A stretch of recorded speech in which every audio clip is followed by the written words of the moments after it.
Tá bom. Então vamos lá. A gente está finalizando a Torá. Okay? Estamos chegando na reta final da Torá. E a paraxá do Midrash de hoje vai ser sobre a paraxá Nitzavim. São duas parashiotes, né? Então, a primeira paraxá que a gente vai ver hoje são duas paraxás pequenas. A primeira paraxá é a paraxá de Nitzavim, né? Então, só um momento. É isso mesmo. Essa paraxá, ela começa com um novo pacto, né? Então,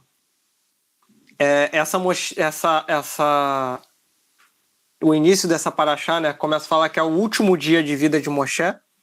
Então, todas essas duas paraxás que estão se passando hoje são as paraxás do último dia dele, das coisas que ele realizou, né, no seu último dia. E o Midrash começa falando que no último dia de vida de Moshe fez um pacto com o povo judeu. E esse pacto, ele era centrado, né, a ideia desse pacto, ele era cercado sobre a ideia de arevut, que é uma responsabilidade. Então, Moshe fez, todos os judeus que estavam ali também, né, eles fizeram um juramento que todos eles teriam uma responsabilidade com eles mesmos. Ou seja, um seria responsável pelo outro. Um teria que cuidar do outro. Então, Moshe, no último dia da sua vida, ele pediu para o povo judeu, se eles queriam, né, fazer esse julgamento, né? E o povo judeu aceitou fazer esse juramento, então eles fizeram esse juramento falando que um iria se responsabilizar pelo outro, né? E não só isso, além desse conceito de responsabilidade mútua, né, que um judeu teria com o outro, Moshe finaliza esse pacto falando que eles serviriam a Hashem para sempre.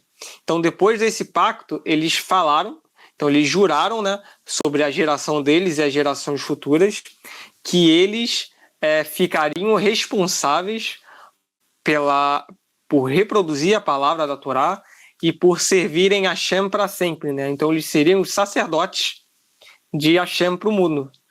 Então, com isso, Moshe fechou esse pacto que ele fez para o povo. E ele fala alguma coisa para aquela geração também, né? Então, eles falam que todos eles deveriam ter uma responsabilidade mútua, porque Moshe fala o seguinte: toda a nação, todo povo, ele influencia um outro. Toda pessoa, ela consegue influenciar a outra, seja pro lado positivo ou seja por algo negativo, né? Então, Moshe fala justamente da responsabilidade que todo povo tem, né, em si, com justamente a obrigação, né, do senso de comunidade que as pessoas têm que ter uma com a outra e influenciar as pessoas de forma positiva, seja qual for o seu nível e seja qual for a sua posição. Porque dependendo, sei lá, vamos pegar uma pessoa super simples, né? Às vezes você pega o cara é um lavrador de terra naquela época, né? É uma pessoa simples, mas por mais que ele seja uma pessoa simples, ele consegue influenciar a família dele, ele consegue influenciar os vizinhos dele. Uma pessoa, por exemplo, um rei Davi, pegar o rei Davi, por exemplo. O rei Davi, ele tem uma responsabilidade maior ainda, né? O rei Davi, ele consegue influenciar toda uma nação, dependendo de um rei, né? Não só o rei Davi, né? Todos os reis, né? Eles tinham uma influência muito grande, então a responsabilidade deles era muito grande. Então eles tinham o poder de influenciar positivamente, de trazer aquela população, aquela comunidade, aquele país ou as outras nações também para próximo de Hashem, né? E o Midrash fala uma frase muito bonita, né? Que é a seguinte, né? Moshe termina falando isso do senso de responsabilidade que todas as pessoas teriam que ter com as outras, e ele fala o seguinte, o Midrash, abrindo aspas para as palavras do Midrash, né? Deus não exige mais do que é possível, mas também não satisfaz com o menor. Ou seja, Hashem, Deus, tudo que ele está exigindo de você não é mais do que você pode fazer, mas ele também não satisfaz com a sua preguiça, né? Com a forma que você não quer fazer as coisas, como você não quer realizar talvez a sua missão. Tudo que ele manda para você, às vezes que você pensa que é a bomba da sua vida, na verdade é porque você é possível de realizá-las. Todas as suas dificuldades na sua vida, na verdade, a Hashem manda, porque você é capaz de cuidar de todas elas, né?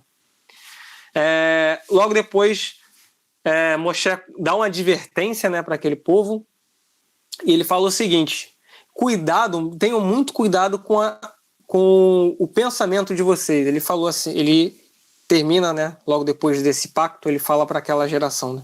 Talvez possa existir no meio de algum de vocês umas pessoas que pensem o seguinte: fazer isso não é nada demais, idolatria não é nada demais, só ficar no meu pensamento, isso não vai me fazer mal nenhum. E Moshe termina falando, né? Do mesmo jeito que um pensamento de idolatria pode estar na sua mente hoje em dia, nas próximas gerações, talvez isso não seja mais um pensamento, isso seja uma ação.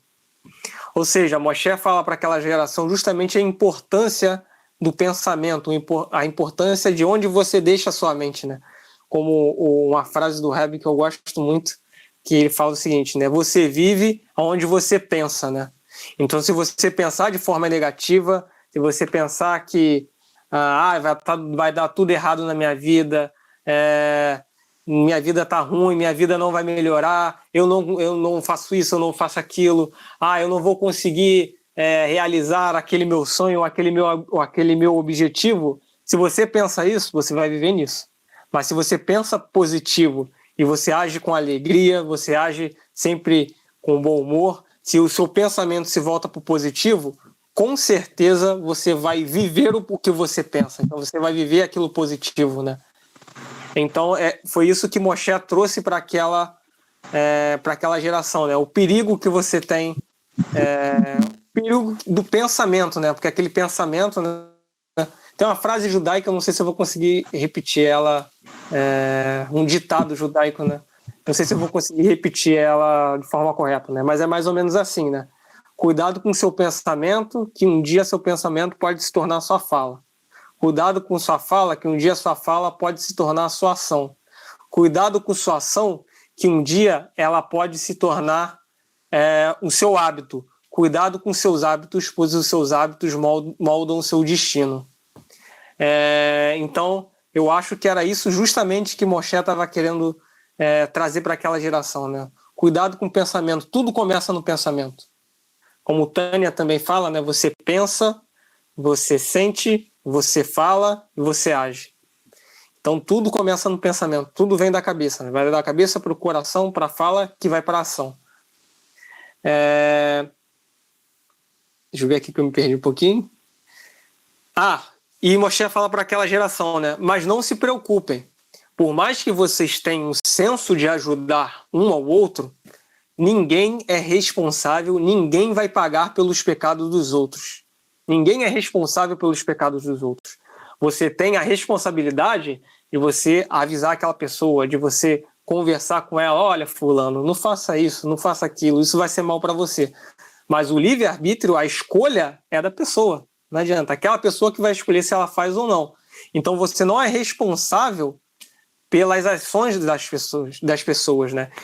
Mas Moshe complementa, né? Você tem a responsabilidade de conversar com aquela pessoa, de orientá-la. Se ela vai seguir um bom caminho ou não, aí isso é uma decisão daquela pessoa. Você não é responsável por isso, porque ninguém é responsável pelos pecados dos outros. Logo depois ele começa a falar sobre o Midrash, né? Começa a falar sobre o exílio, né? Então ele fala a seguinte frase, né? Fala que Hashem, que naquela época Hashem já tinha revelado para Moshe, né? Falou: olha só, Moshe, hoje é seu último dia de vida e pode ter certeza, né? Depois que você falecer, esta nação ela vai se mergulhar na idolatria. Então, elas irão passar por exílios, né? E o Midrash fala um pouco aborda um pouco sobre o tema do exílio, né? E ele fala o seguinte, né? A Torá fala o seguinte, né? Fala que Hashem retornará, aí ele coloca a palavra Veshav, né? Com seus cativos. E o Midrash relata um fato do Tanar, né? Que é justamente na destruição do primeiro templo, né? Que foi justamente com a destruição do primeiro templo. Só um momento aqui, que eu me perdi de novo. Sim. Foi com a destruição do primeiro templo, né? Na época de Jeremias, né? Hashem falou o seguinte para Jeremias, né? Jeremias estava junto com o povo que ia ser capturado, né? Pelo Nabucodonosor, que foi responsável pela destruição do primeiro templo. E Hashem falou o seguinte para Jeremias, né? Falou o seguinte para ele, né?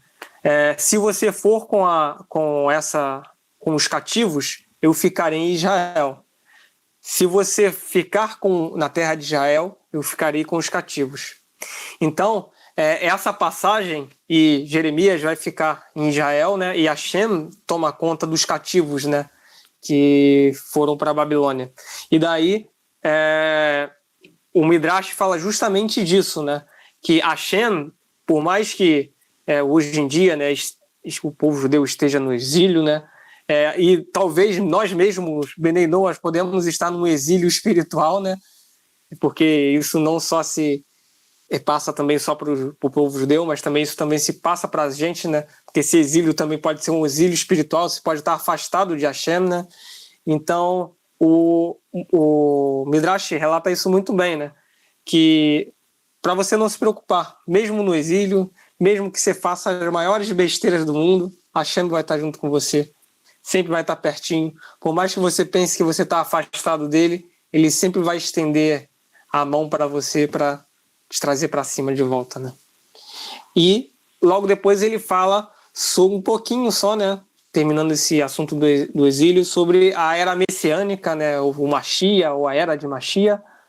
E ele fala que sim, todos nós temos que acreditar na era de Mashiach, ou para algumas pessoas acreditam no Mashiach, algumas pessoas, como eu acredito na era, né, messiânica, na era de Mashiach. E ele fala o seguinte, né?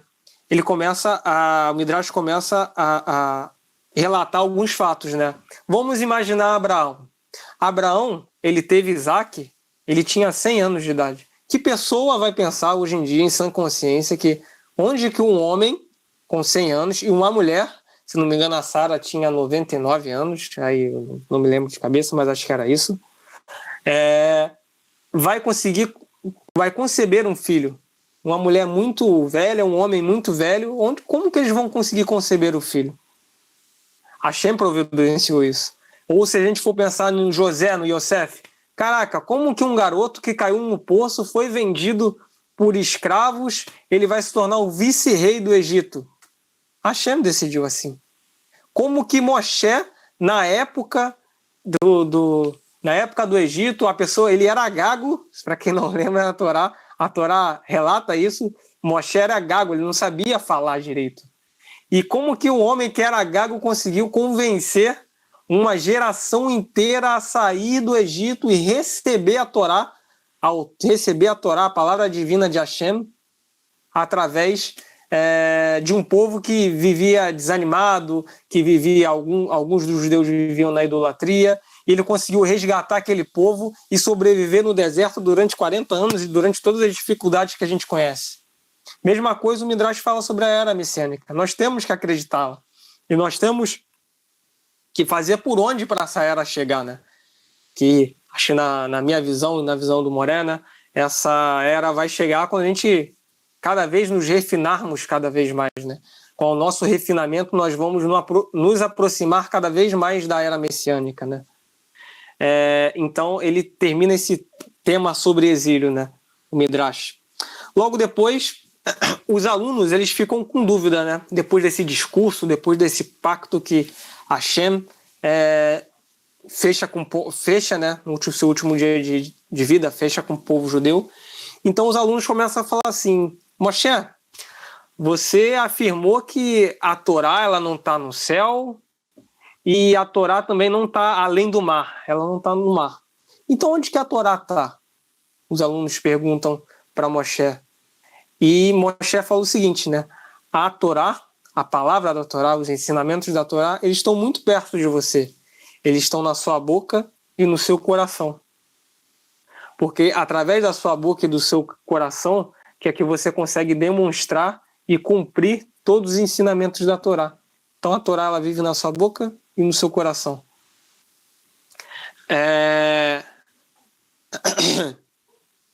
Logo depois de falar essas palavras bonitas, né, Moshe fala para aquela geração que ninguém seria obrigado a seguir a Torá.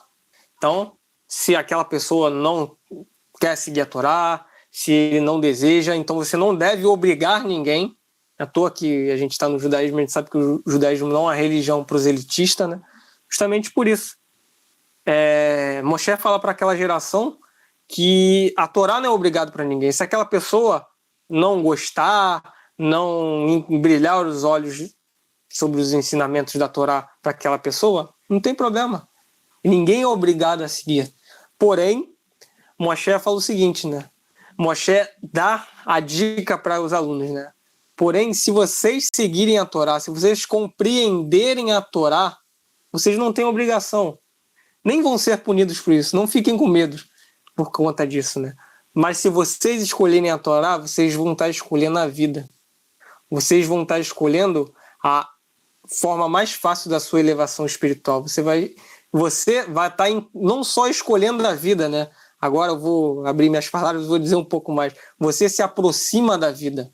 Quem é a vida? É Hashem. Então, através da Torá, você consegue se aproximar mais da vida, né? Então, termina essa primeira paraxá de Nitzavim. E aí a gente começa, já vamos emendar na outra paraxá, que é a paraxá de Vayeler. E depois dessas palavras, né, o Moshe revela para aquela geração que aquele era o último dia de vida dele. Então as pessoas ficam extremamente tristes porque eles amavam, por mais que a gente vê que Moshe sempre teve aquela relação, né, como se fosse um pai mesmo, né, de a gente ver que ele dá bronca, ele briga, a congregação, o povo às vezes age errado, é punido, mas ele sempre se coloca de frente para o povo de Hashem, né, sempre implora por misericórdia. Mas a relação, o povo gostava muito dele. Por mais que ele desse bronca, brigasse com eles, o povo amava Moshe. Moshe era um ótimo líder, né?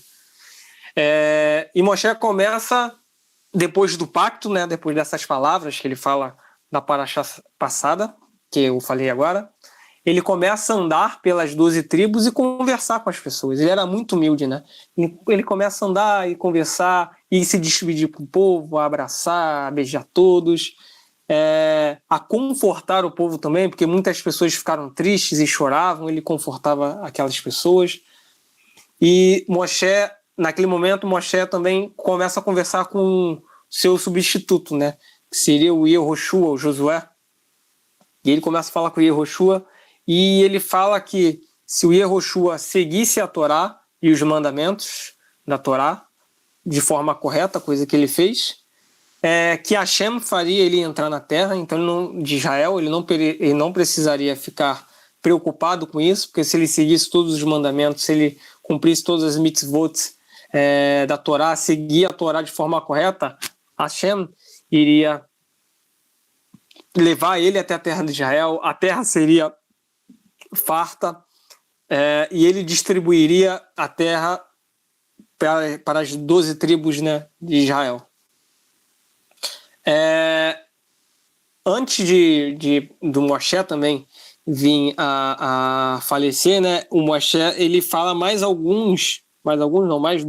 os dois últimos mandamentos, né, dos 613 mandamentos. Ele fala da mitzvah de Hakhel. E ele fala dessa mitzvah de Hakhel, que seria o seguinte: uma vez em cada 7 anos, o rei, essa mitzvah é uma mitzvah que um rei deve cumprir, né? Então não é a mitzvah que a gente vê hoje em dia, não existe mais reis em Israel, mas é a mitzvah que tinha em 7 anos, no meio da festa de Sukkot, o rei e toda a população deveriam ler partes da Torá.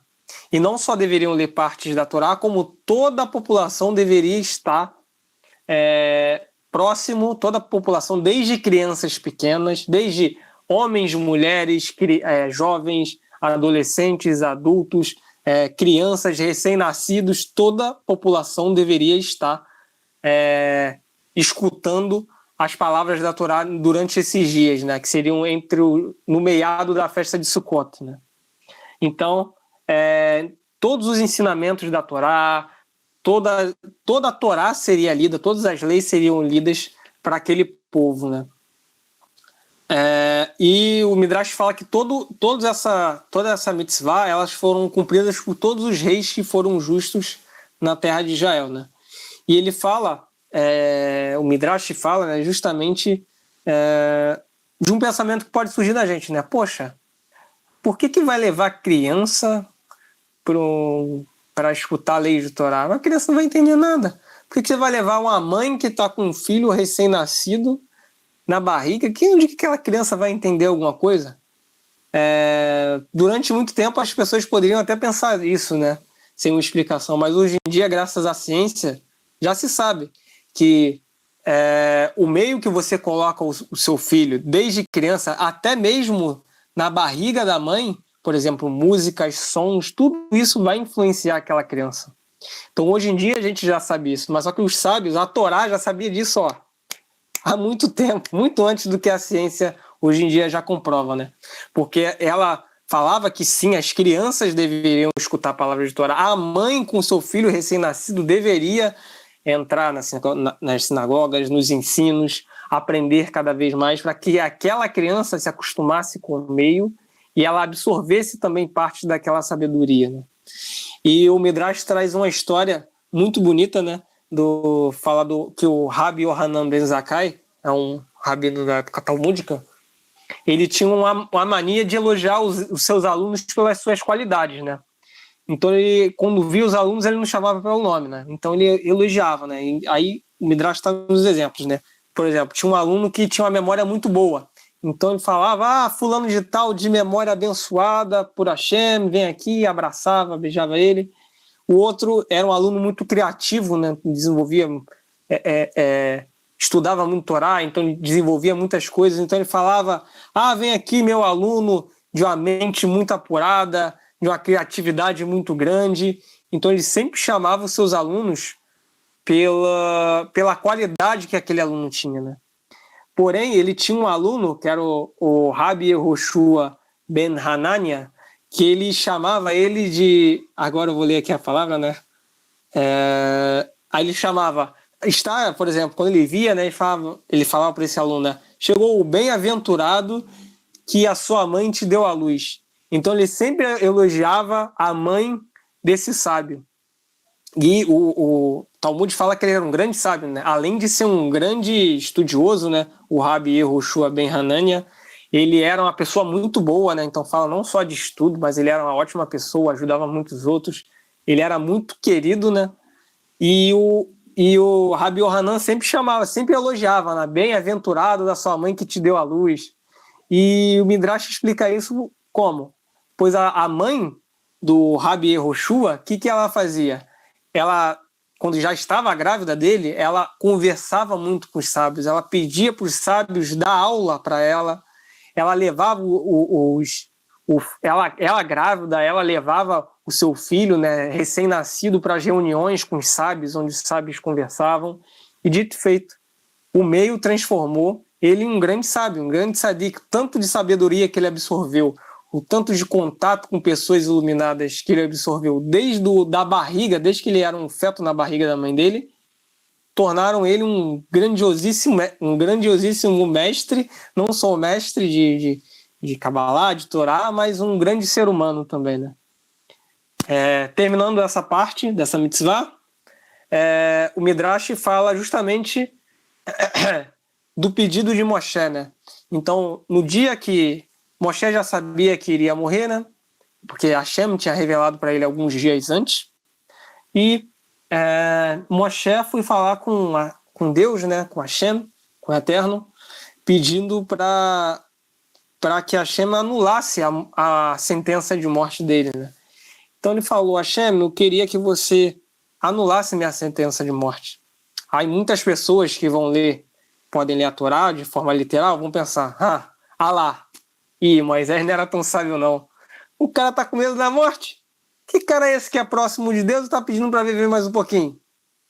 Mas só que o problema de que as pessoas, por não ter contato muitas vezes com o Midrash, né, as pessoas podem pensar: poxa, lá, ele tá com medo da morte. Ou então, lá, Moshe não era tão sábio assim, ele tá com apego material, ele não tá querendo morrer, ele se apegou a alguma coisa aqui no mundo terreno. Só que não, o Midrash explica o sentido.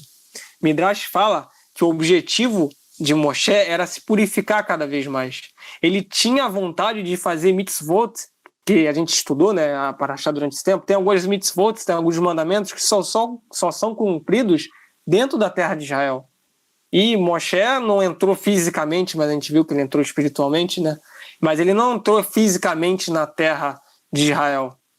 Então, o sonho de Moshe era se purificar cada vez mais.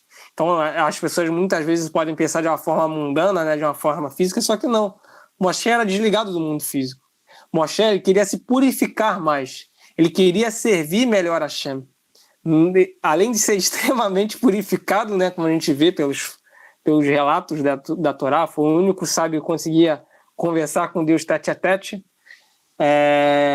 Ele queria se purificar mais. Ele não se achava, pela extrema humildade dele, ele não se achava purificado bastante, né? Ele queria realizar todas as mitzvah, ele queria cumprir tudo, ele queria estar cada vez mais próximo de Hashem, né?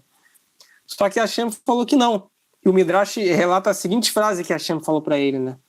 Hashem falou o seguinte: seu fim, Moshe, é diferente do que qualquer outro homem. Você possui tanta energia hoje quanto na sua juventude. Não preparem uma mortalha ou caixão, pois os céus os providenciará. Tampouco será necessário ser enterrado por sua família e pelos seus amigos, mas sim será enterrado por mim e pelas minhas hostes. Então, essas foram as palavras, né? Acho que as palavras de Hashem já ficam muito mais claras do que eu vou conseguir passar aqui para vocês, nessas lindas palavras, né? E para a gente finalizar essa parashá, essa segunda e última parashá dessa semana, Moshe fala dos 613, fala do último, né, o mandamento 613, né, o último mandamento de todos, são 613 mandamentos, aí o povo judeu que é obrigado a seguir os 613, e o último mandamento de todos, Moshe pede para que todos escrevam um rolo de Torá. Então Moshe, como último mandamento, ele fala: quero que todos vocês escrevam um rolo de Torá para vocês. Se você não tiver condição, se você não tiver uma habilidade ou não souber escrever, então você peça para alguém especializado. Mas o seu último mandamento é que você escreva a sua Torá, e essa Torá será a minha herança para cada um de vocês. E com isso a gente fecha a parashá.